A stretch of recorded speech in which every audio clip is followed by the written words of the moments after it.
সবাইকে শুধু একটা বিষয় স্মরণ করতে বলি, সেটা হচ্ছে 15 বছর ধরে আমাদের নেত্রী শেখ হাসিনা বাংলাদেশের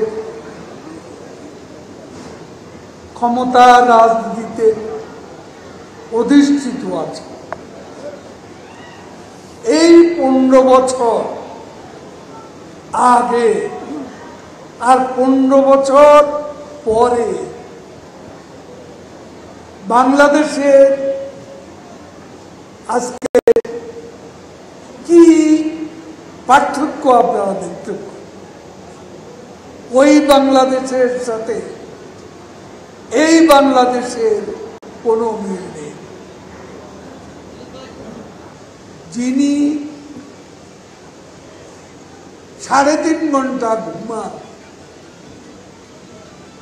আজকে 3 ঘন্টা বৈঠক করলাম, যাওয়ার সময় বললেন যে আমার এখনো 10টা প্রোগ্রাম হাতে আছে, যেটা আমাদের পক্ষে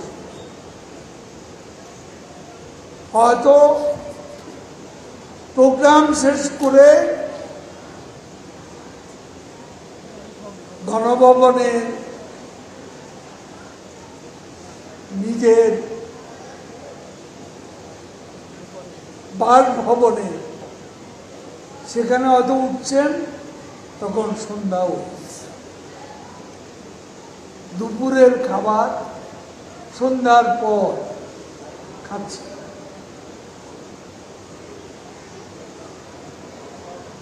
এভাবে তিনি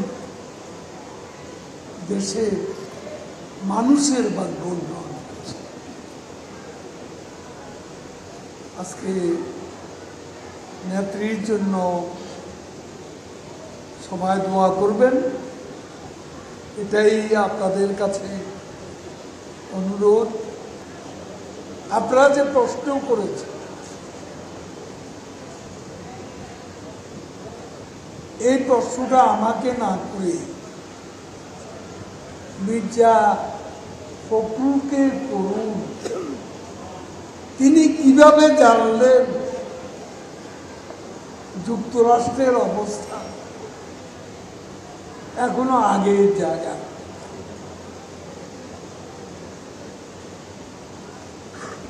ডোনাল্ড লু, যিনি সহকারী পররাষ্ট্র, তার বক্তব্য কি ফখরুল সাহেব শুনেননি? ফখরুলের প্রশ্নের জবাব মিস্টার ডোনাল্ড লু তার বক্তব্যে পরিষ্কার।